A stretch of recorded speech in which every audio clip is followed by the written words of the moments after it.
Antimong pamamintuking utos ng Energy Regulatory Commission o ERC, dinanala ka ng konsiderasyon ng San Fernando Electric Light and Power Company o SFELAPCO, ring karelang parokyano na bayaran din karelang konsumo keng kuryenti king bulan ng Pebrero, Marso, Abril at Mayo, kapamilataning baldugan o installment.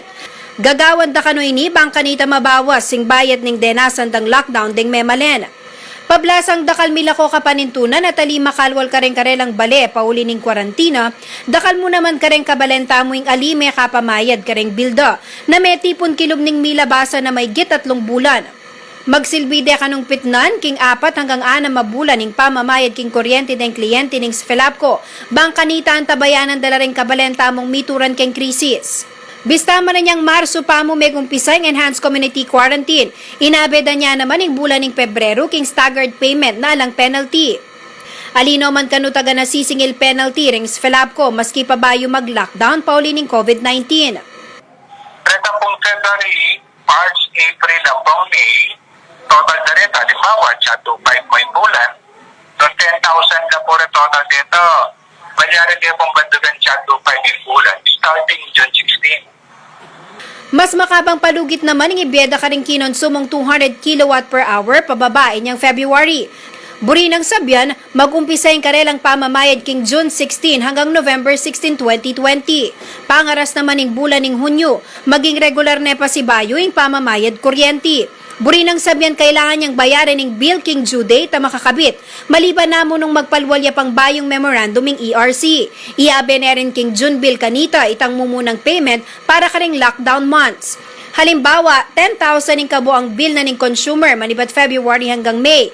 Pitnan niya itiking 4 baldug o 2,500 per month. Nung 2,000 naman ng bill mo para king bulan na ng Hunyo, piabe mo lareti. Inyaing total bill mo king June, maging yung 4,500. Kasi really, irregular months na, meaning at ilang sarili due dates. At dapat mabayad na naman na ketang ustong palugit, ketang binyetang palugit. Kanita, kami naman, ating kami naman, ayaw normila naman detang obligasyon fee.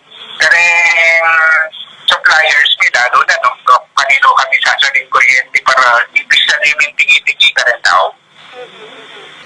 Samantala, makisabi ang SFELAPCO, lalo na karing anak na mamyanong burarul, na eda gagawan iti malapit karing linya ng kuryente. Bukod king delikado iti para karela, malyari mo namang ma-interrupt ng kuryente. Yung servisyo, malyaring magdaya at anytime, po akong pidikit na rin at bang linya, nung halimbawa, binoran, sabi si burarul, binoran, paliting ganun, kung tagitang metong linya, mas short po yung linya tao, pwede mo naman may sabi na karetang aliwa pa kung equipments na o mas delikado matating pa sila or itapin may interrupt unnecessarily katamong servisyo. Hindi dyan na rin taong edit pero itapin. Nung adimang problema king linya ng kuryente, malyari ka nung mag-send private message king official Facebook page ng SFELAPCO o maus king 9612727 bangagad maksyon ng deti. Samantala, malyari ka nung mamayad kuryente karing opisina ng SFELAPCO, karing karelang accredited banks, online banking at easy payment centers. Jennifer Salenga, CLTV News.